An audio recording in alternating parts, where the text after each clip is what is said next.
Tout de suite, Nathalie Arthaud, en ce 1er mai, porte-parole de Lutte ouvrière. Bonjour Nathalie Arthaud, merci d'être avec nous. Bonjour. Comment vous l'avez fêté ce 1er mai ou célébré?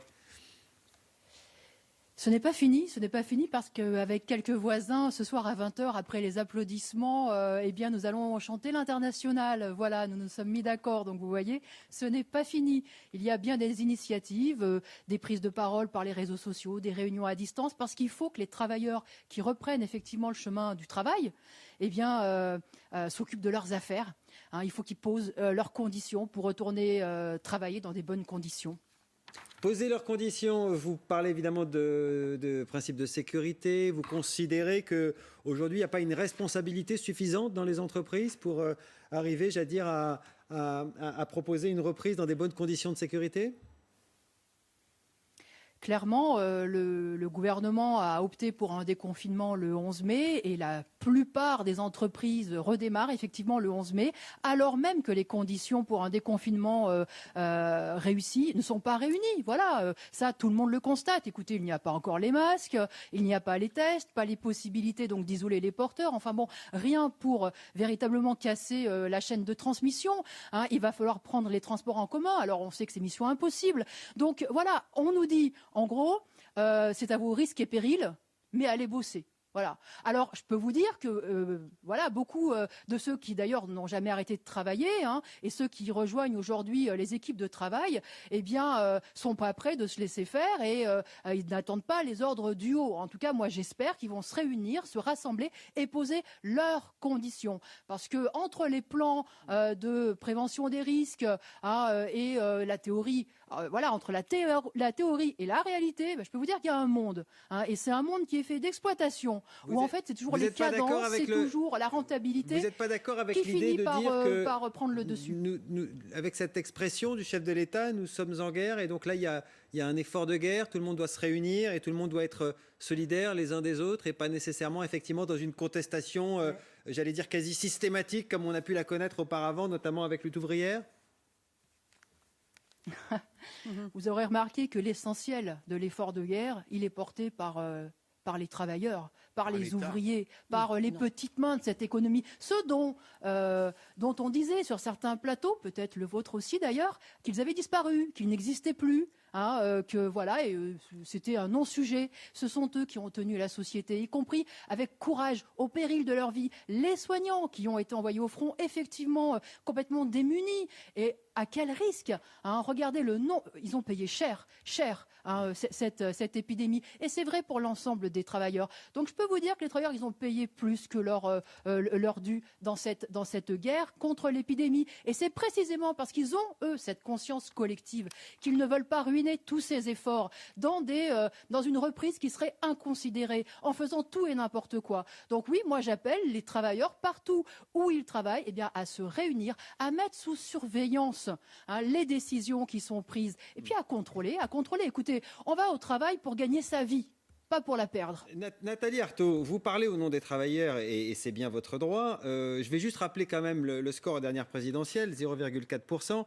Est-ce que vous vous interrogez sur votre mode d'action et votre mode de portage de la parole des travailleurs dans l'après-Covid? Est-ce que tout ça vous fait réfléchir et vous fait dire finalement, on arrive une fois tous les 5 ans à la présidentielle, on fait nos 0,5%. Est-ce qu'il ne faudrait pas commencer à réfléchir autrement? Il y a quand même une spécificité française qui est assez exceptionnelle. Hein. Il y a 2 partis trotskistes tous les 5 ans qui sont candidats à l'élection présidentielle. Vous êtes l'un des 2. Est-ce que vous réfléchissez? Est-ce que vous vous dites qu'il faudra commencer à réfléchir autrement? J'ai envie de dire, je ne vois pas trop le rapport avec la choucroute, là, honnêtement. Hein. Voilà, mais enfin bon. Le monde change. Est-ce que vous êtes prête à changer avec? Est-ce que vous vous interrogez sur un changement ou pas? Vous avez envie. Vous avez manifestement envie de disqualifier ma parole, mais je vous remercie quand même de me la donner, donc je vais aller jusqu'au bout.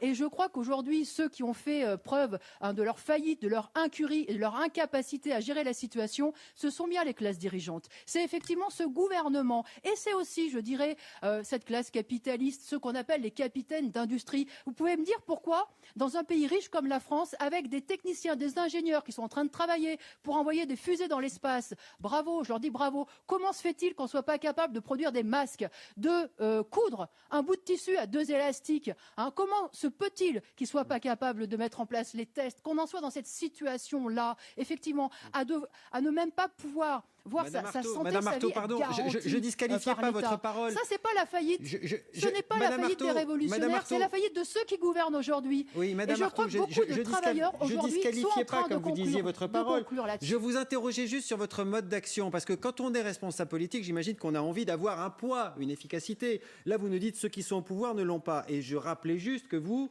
avez ce 0,4% de la dernière présidentielle qui manifestement ne va pas vous aider à avoir une action efficace d'un point de vue politique. Donc la question qui était la mienne, c'était est-ce que vous réfléchissez à agir autrement pour peser plus? Et ensuite, il y a une question de Virginie pour vous.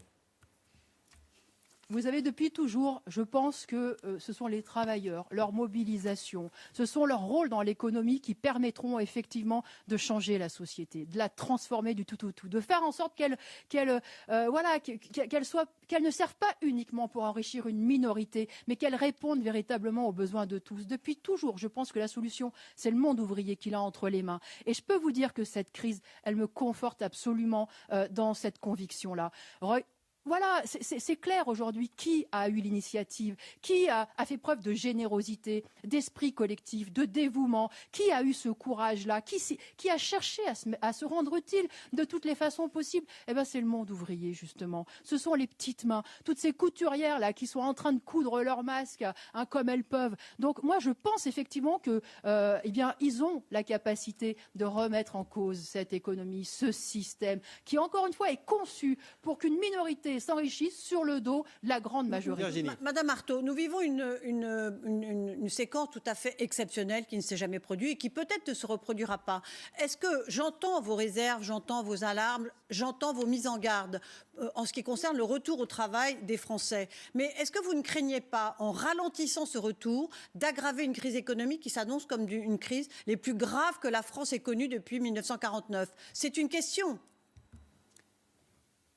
Bientôt, ce qui se passe va être de la faute du monde ouvrier. Ce n'est pas du des tout travailleurs. Ce que j'ai dit. Ne déformez pas on mes commence propos, comme ça. Ce n'est pas ce que j'ai dit. Vous savez, il y en a qui empêchent la reprise du travail. Ceux qui empêchent la reprise du travail, c'est ceux qui font preuve d'impréparation, d'irresponsabilité. C'est ce gouvernement qui a supprimé des lits d'hôpitaux, qui a abandonné la politique de prévention, qui est allé même jusqu'à dilapider le stock de masques. Pour combien? Pour 60 millions. Et aujourd'hui, on en est dans une crise tellement profonde que l'État met sur la table 110 milliards. Écoutez, il n'y a rien qui tient debout dans cette économie, dans ces décisions-là. Ils sont aveuglés. Voilà, c'est la rentabilité, c'est la productivité. Vous dites aux Français, vous leur dites retournez au travail le 11 mai ou vous leur dites n'y allez pas, les conditions ne sont pas réunies. Et est-ce que si vous leur dites n'y allez pas, vous ne prenez pas une très grosse responsabilité? Je repose, pardonnez-moi ma question. Je vous ferai remarquer que quand on est ouvrier, quand on est salarié, employé, on n'a pas le choix. Voilà, ce sont les patrons aujourd'hui, le grand patronat aujourd'hui qui appelle à déconfiner. Qu'est-ce que vous voulez que les travailleurs disent, y compris ceux qui sont au chômage partiel aujourd'hui, ils perdent 200, 300 euros. Ils n'ont pas le choix. Alors moi, ce que je leur dis, c'est qu'il ne faut pas accepter les décisions qui tombent d'en haut. Il ne faut pas avoir confiance ni dans ce gouvernement qui a fait preuve quand même de son incurie, ni dans ses décisions des directions. Il faut les mettre sous surveillance, il faut les mettre sous contrôle. Voilà, notre vie, elle est trop précieuse pour qu'on la laisse à d'autres. Il faut que nous, les travailleurs, on s'occupe enfin de nos affaires. Merci. Et d'ailleurs, ce n'est pas qu'une question de notre santé et de notre vie, parce que demain, le problème, ce sera nos emplois, parce qu'effectivement, il y a des plans de licenciement massifs qui se préparent aussi. Et tout ça, il faudra empêcher que cette crise, elle continue sur notre dos. Merci Nathalie Arthaud. Voilà le message de Lutte ouvrière pour ce 1er mai si particulier. Merci à vous d'avoir répondu à nos questions en direct de votre domicile.